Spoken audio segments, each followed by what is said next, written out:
Good evening. We are delighted to be here with you. We have been looking forward to this opportunity to visit. It is not often enough that we have a chance to chat with you in this way, and it is marvelous to us when we can. We want to begin with a few reminders. We know you know this. We are here to help you remember who you are. We are here to help you get back in touch with your divine essence. We want you to remember that you are loved powerfully and unconditionally. You are divine energy expressing in these physical bodies. Divine. Remember that. You are divine energy. If you really accept your divinity, you will not have problems in considering yourselves worthy. You are divine energy, extensions of the same energy that you call God or Source or higher power or by many other names. That is who you really are. You have a divine self in this non-physical realm, this non-earthly dimension that you are always connected to. That divine self is always loving you, watching over you, and the wisdom of that divine self is always available to you. We did not kick you like a football to earth, disconnecting you from us. We sent you forward with a stream of consciousness and connection. You may not see it, you may not always feel it, but we never lose sight of you, never lose our availability to you. We think you have spent way too much time in your lives listening to other people, most of whom are not even aware of this connection or of their own worthiness. Right away as children, your parents and caregivers teach you that what they say matters more than what your own divine guidance is teaching you. In fact, most of them don't believe you have divine guidance or that they do either. We know most of them are doing the best they can from their point of feeling disconnected to us. And we continue to love them, as we also urge you to do. Love them, but don't listen to them. When you have access to divine wisdom, and you do all the time, why do you give so much credence to the opinions of others? Why do you listen to them and not to your own inner divine guidance? So that is what we want to talk a little about tonight as we begin. First, we want to say to you, what other people think of you is none of your business. None. Do you get that? What they think of you is a reflection of their vibration, their own energy, not yours. Have you ever had a bad day where you were just irritated with the world and everyone and everything just became more and more annoying to you? You could eat the most delicious meal in the world and find nothing but fault with it, because your experience of the world that day is a reflection of your vibration, of where you are energetically. Your opinion of that delicious meal had nothing to do with the foods used or the care taken to prepare it. You are not in the vibrational vicinity of a delicious meal, and therefore, even if one was served to you, you could not receive it and appreciate it.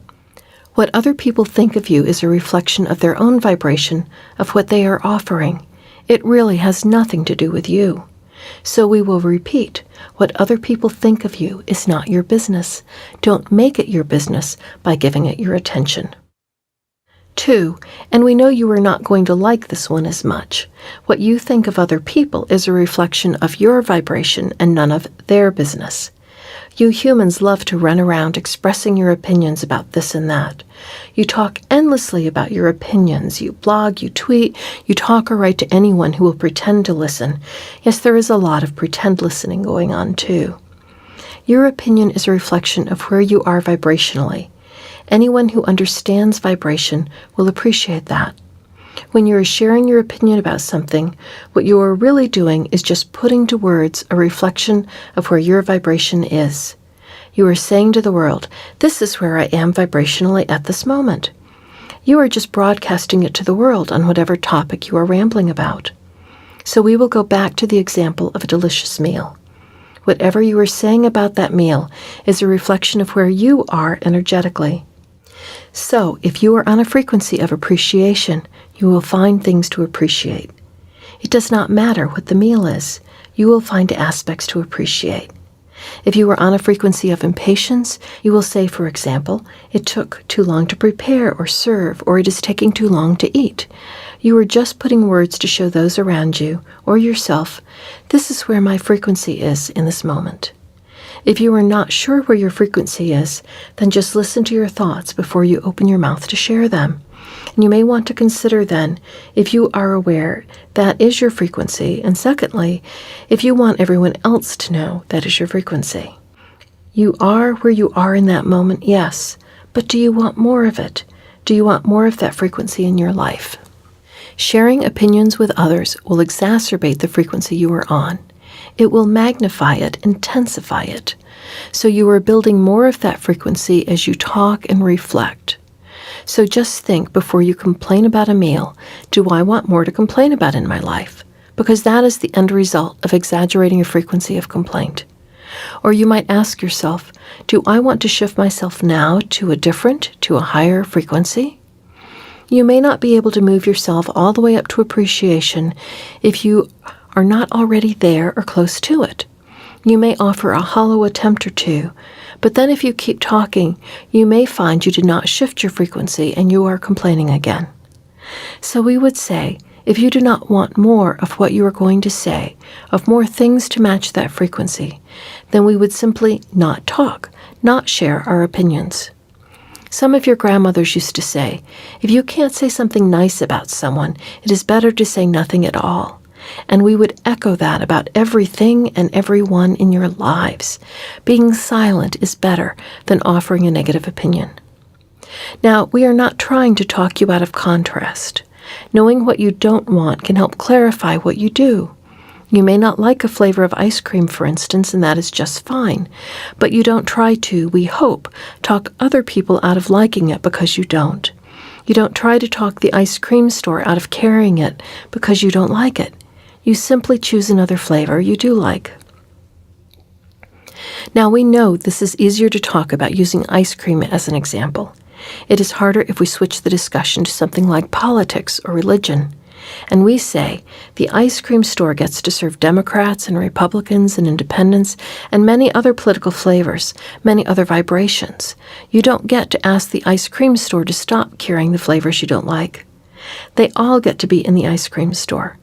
Just stop giving the flavors you don't like your attention and give your attention instead to the flavors you do like. And really, although this may be challenging for you to hear, there is no more significance in those things than in ice cream flavors unless you assign them greater meaning and significance in your life. Your higher self, your divine self, is offering you a path to what you want. Along the way, you are sure to encounter flavors you don't like. But just note that it's not what you want and then give your attention back to your path. There is a phrase we recommend that is without judgment. That is not a vibrational match to me right now. If you're talking to people who don't think of this world in terms of energy, then just say, that's not a fit for me right now. If you are trying to be polite, and so many of you are, then you can preface it with something like, I am glad you find such value in it. It just doesn't seem like a fit for me right now, maybe later. This will get you out of lots of things without having to accentuate the vibration that you don't want. Just recognize it is not vibrationally compatible with where you are. It does not mean it is not a match or does not offer value for someone else. It just means that it is not a fit for you in this moment. So what would you like to talk about tonight? Who has a question to start us off?